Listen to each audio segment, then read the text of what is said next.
Hi friends, ఎలా ఉన్నారు? ఇవాళ సాటర్డే కదా, నేనైతే పుష్ప మూవీకి వెళ్దాం అనుకుని టికెట్లు బుక్ చేశాను. సో సాటర్డే స్పెషల్ ఏంటి అంటే ఇవాళ normal dosa and cheese dosa. ఇది వచ్చి ఎగ్ దోశ. దోశ వేసి హాఫ్ కప్పు, ఈ కప్పు ఉంటుంది, ఈ కప్పుతో ఎగ్ వైట్స్ వేసేయాలి. ఇందులో చిల్లీ ఫ్లేక్స్ చూడండి అండ్ నల్ల కారప్పొడి వేసాను.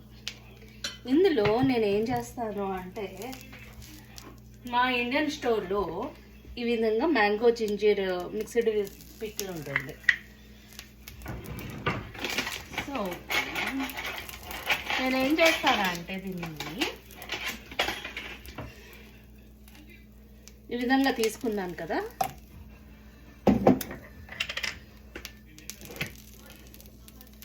తీసుకుని ఇలాగా ఈ విధంగా వేసేస్తా.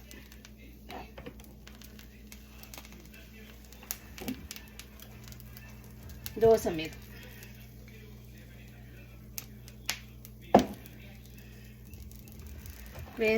వేసేసి ఈ విధంగా మధ్యలోకి వచ్చేటట్టుగా స్ప్రెడ్ చేస్తాం.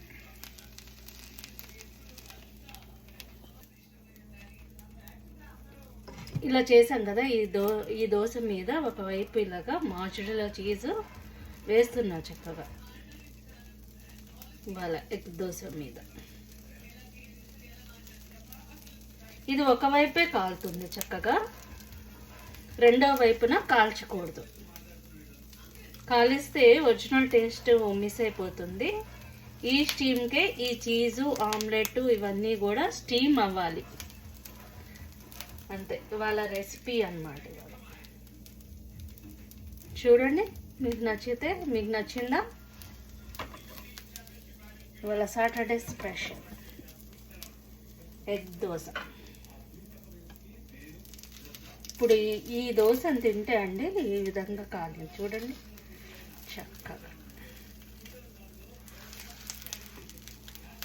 సీ దిస్, ఎంత చక్కగా కాలిందో.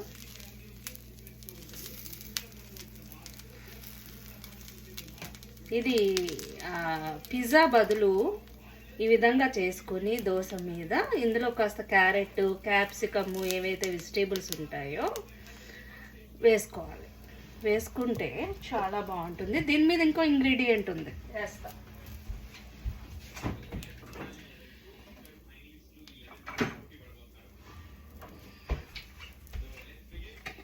చివరిగా దీని మీద ఆల్పినియో పెప్పర్స్.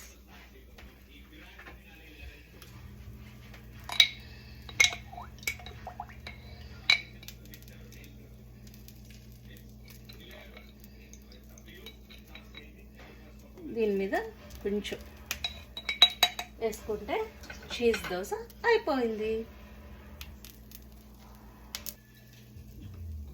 ఇప్పుడు దీనిని ఈ మధ్యకి మడత పెట్టాలి.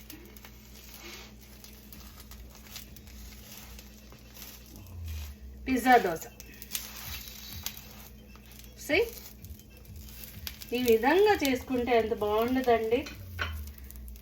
రెస్టారెంట్స్కి వీటికి వెళ్ళే బదులు ఇలా చేసుకుంటే రెస్టారెంట్ స్టైల్ ఫుడ్ అంతా మన ఇంట్లోనే ఉంటుంది. So thank you for watching.